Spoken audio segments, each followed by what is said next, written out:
Olivia Warner wasn't the type to believe in ghost stories. At 28, she had spent most of her life grounded in practicality. She was a Brooklynite through and through, sharp, independent, and unfazed by the quirks of city living. So when she finally moved into her new apartment in a historic pre-war building in the heart of Williamsburg, she saw the cracked plaster, the creaky floors, and the odd little door in the living room as nothing more than charming relics of old architecture. The building, she learned from her landlord, had been a factory in the early 1900s before being converted into apartments decades later.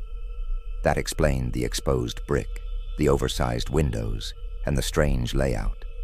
Her living room was large but oddly shaped, with a corner that jutted out awkwardly, housing an old door that seemed entirely out of place.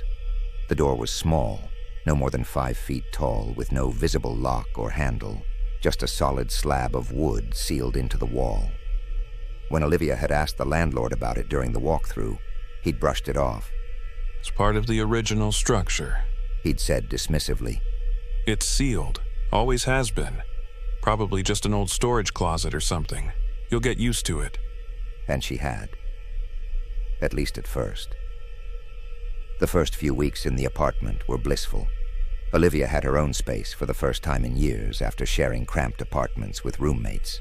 She spent her evenings sipping wine by the window, watching the hustle and bustle of the city below, and her weekends exploring the neighborhood's cafes and vintage shops. Life felt good. Normal. But then came the night the tapping started. It was subtle at first, barely audible above the hum of the city outside. Olivia had been sitting on her couch, scrolling through her phone, when she heard it. Just a light, rhythmic tapping. She paused, listened, and when the sound didn't repeat, shrugged it off. Probably the pipes, she thought, or the building settling. Old buildings made strange noises all the time. The next night, the tapping returned, a bit louder this time. It seemed to be coming from the direction of the strange, sealed door in the corner of her living room. Olivia stared at it for a long moment, the hairs on the back of her neck prickling. She didn't believe in the paranormal, but something about the noise unsettled her. Again, she dismissed it. 2 weeks passed, and the tapping grew more insistent, happening almost every night at the same time. 2 a.m., like clockwork. Olivia would lie in bed, staring at the ceiling, trying to ignore the sound. She didn't want to give in to the irrational fear that had begun creeping into her mind. The fear that maybe, just maybe, something wasn't right about that door. Then came the whispers. It was a Tuesday night in late September when Olivia first heard them. She had been drifting off to sleep when a soft, muffled voice cut through the silence of her apartment. She shot up in bed, her heart pounding, straining to listen. At first, she thought it was coming from outside, perhaps a neighbor arguing on the street below. But as she focused, the sound seemed to be coming from within the apartment, from behind the door. Olivia froze, her mind racing. It had to be her imagination. There was no way anyone, or anything, could be behind that door. It was sealed, after all. She had seen it herself. No cracks, no gaps. It wasn't possible. And yet the whispers continued, soft and indistinct, like someone was carrying on a conversation just out of earshot. The next morning, Olivia called her landlord. "There's something weird going on with that old door," she said, trying to keep the edge out of her voice. "I keep hearing noises, tapping, whispering. It's probably nothing, but it's starting to freak me out a little." The landlord sighed, clearly unimpressed. I told you before, it's just part of the building. Old pipes, maybe. There's nothing behind that door but insulation. I've had tenants complain about noises before, but it's just the way these old buildings are. "Are you sure?" Olivia pressed. "I mean, could there be something back there?" I'm sure. Nothing's behind there. Unsatisfied but unwilling to press further, Olivia hung up. She wasn't the type to panic easily, but the noises were getting harder to ignore. That night, she lay awake, listening as the tapping and whispering returned, more distinct than ever. She could almost make out words now, but they were garbled, like listening to a conversation through a thick wall. Her pulse quickened, and she stared at the door from her bed, unable to tear her eyes away. By the end of the week, the fear had turned into a kind of obsession. Olivia found herself staring at the door during the day, wondering what lay behind it. She had never considered herself superstitious, but something about the door was starting to gnaw at her, like an itch she couldn't scratch. Finally, one Friday evening after a particularly restless night, Olivia made up her mind. She would open the door, or at least she would try. Maybe once she saw what was behind it, if anything at all, her mind would settle. She told herself it was just curiosity, nothing more. She grabbed a flashlight, a hammer, and a chisel, tools left over from a minor renovation she had done on the bathroom. Standing before the door, she hesitated. The air in the apartment felt different, heavy, oppressive, as though the room itself was holding its breath. Olivia shook off the feeling and knelt in front of the door, pressing the chisel to the seam where the wood met the wall. The first strike of the hammer echoed through the apartment, unnaturally loud.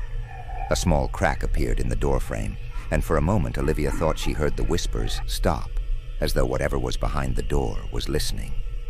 She hesitated, her hand trembling, but forced herself to keep going. The wood splintered with each hit, and soon she had pried open a small section of the frame. As she worked, a strange, musty smell wafted out from the cracks, a smell like old earth, damp and decaying. She wrinkled her nose but kept going. Finally, after what felt like hours, the door gave way. It swung open with a groaning creak, revealing a small, dark space beyond. Olivia stood, heart pounding in her chest, shining her flashlight into the void. It wasn't what she expected.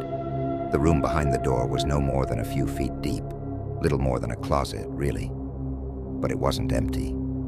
In the center of the room sat an old wooden chair, its surface worn and cracked with age. Dust hung in the air, thick and undisturbed, but that wasn't what made Olivia's blood run cold. The chair wasn't empty.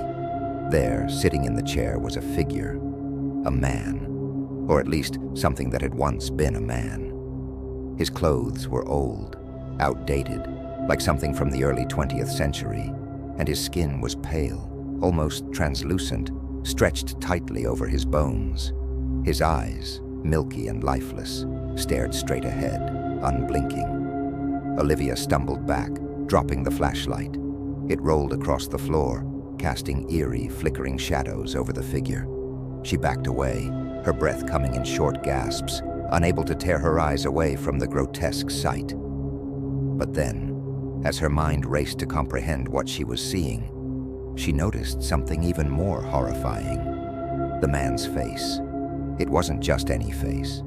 It was her face. Older, decayed, but unmistakably hers. She screamed, the sound echoing off the walls of the apartment, and fled into the hallway, slamming the door behind her.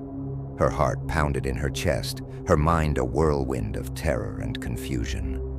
What the hell had she just seen? How was any of this possible? As she stood in the hallway, trying to calm her frantic breathing, she heard it again. The whispers.